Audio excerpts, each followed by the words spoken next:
What up, Fight World? It's your boy Ego, and I'm back with some more boxing. Now, you guys know I'm all about equality, so I felt I had to make this video just to acknowledge something that I've noticed. And I want to give credit to two trainers, Robert Garcia and Joel Diaz. And these guys, for some reason or another, they always seem to go kind of below the radar. Um, I was watching the Provodnikov and Timothy Bradley fight, and I thought Joel Diaz did exactly what a trainer is supposed to do. He was livid at Timothy Bradley for trying to have a slugfest with obviously a harder puncher, and he got in his fighter's ass in the corner. Like, what the fuck are you doing? And he was shaking him up. That's exactly what a boxing trainer should do. When your fighter's doing the right thing, you can praise them and let them know to keep it up, and don't give them too much confidence so they do something stupid. And when your fighter does something wrong, like Timothy Bradley trying to go um, like have a slugfest with a much harder hitter, he did exactly what I feel a trainer should do. And I feel like guys like that don't get as much praise as they should. Joel Diaz has been working with Timothy Bradley for quite some time now. He's been with him through thick and thin. Same thing with Robert Garcia. Look at his stable. He's worked with people like Kelly Pavlik, who retired.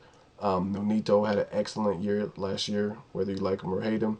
He defended his belt 4 times, and he won all of them. He has an exciting fight coming up with Regendow. I'm looking forward to that, definitely.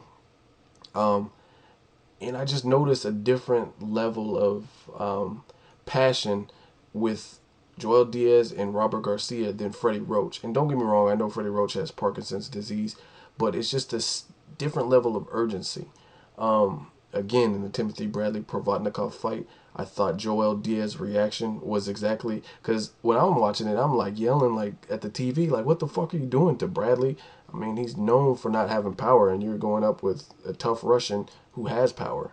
Um, so his reaction was exactly what I was thinking. So props to Joel Diaz.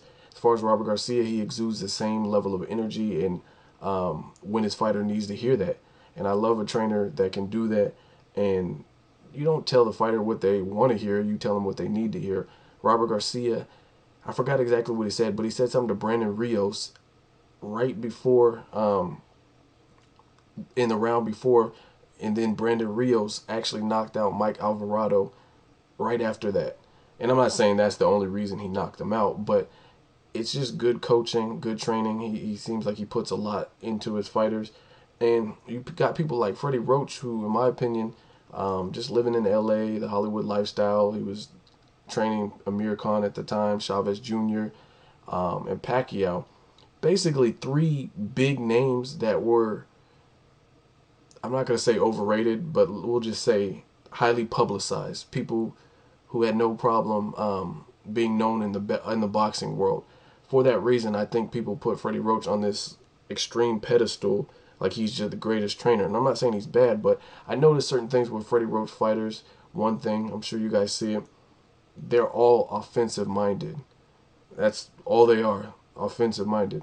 And you look at other trainers like Joel Diaz, Timothy Bradley is not 100% offense. He actually has great footwork, and his defense is good. Um, you look at Nonito Donaire, he doesn't fight exactly how Brandon Rios fights, even though they are offensive-minded fighters. Brandon Rios is a pressure fighter, and Nonito has great countering. So there's different dynamics. But if you look at a lot of Freddie Roach fighters, they all fight and rely on certain things. Ruslan Provodnikov, Chavez Jr., they rely on power. And if you watch certain fights, Ruslan Provodnikov, if he had better conditioning and better instruction, I think he probably would have got Timothy Bradley out of there. Timothy Bradley was able to somehow, he was taking major shots, don't get that wrong, but he was able to recoup. And that's because Ruslan Provodnikov failed to do one important thing: go to the body. If he would have went to the body, Timothy Bradley, in my honest opinion, would have been knocked out. Roy Jones Jr. said it best. He said, "Go to the body. You can recover from a headshot, but a body shot, you going down." And that, I mean, that's what it is.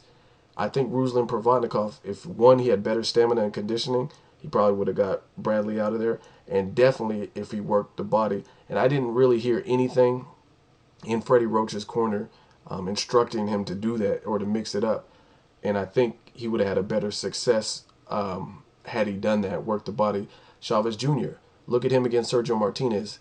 He didn't do anything right for 11 and a half rounds. And then when it was his time to shine, you knocked Sergio down. He couldn't finish and pull the trigger. And don't get me wrong, I know you can't knock everybody out, but it looks like these fighters are lacking conditioning. Plus, Sergio was severely outboxing him, so by the 12th round, I'm sure it took a toll. But I just don't see the level of instruction or direction that is needed. Pacquiao, he had Marquez hurt, and he didn't do the right things in that moment. He came in reckless and got caught with the right, lights out, round 6. But if you listen to like what Joel Diaz was telling Timothy Bradley was getting the instruction to get him to win the fight. Whether he did it or didn't do it, what Joel Diaz was telling him to do, those are perfect instructions of how Timothy Bradley, with his style, can win the fight. But again, you got people like Pacquiao, and I don't really hear Freddie Roach given the proper direction as to how they can take their opponent out, kind of thing. And it's just a different level of urgency. So shout out to Robert Garcia, Joel Diaz. I just see a different level of sense of urgency. Like, you don't tell your fighter what they want to hear, you tell them what they need to hear. And I think those two people, and there's others, Virgil Hunter is definitely one, and I don't think they get the credit that they deserve, whereas Freddie Roach gets more credit than I feel he deserves. I mean, look at his like I said season, but look at his last year. Latif Coyote. I mean, you could say Tarver was on steroids, but he didn't look good that fight. Jorge Linares, when they fought, now it might have been 2 years ago by now. Pacquiao part 3 and 4 didn't look good. Pacquiao versus Bradley didn't look great. I don't know. I just think he's overhyped, and it's because of his stable, or who he had in his stable at one time. Let me know what trainers you're feeling. Leave a comment, hate, comment, or subscribe. Till next video, Ego signing off.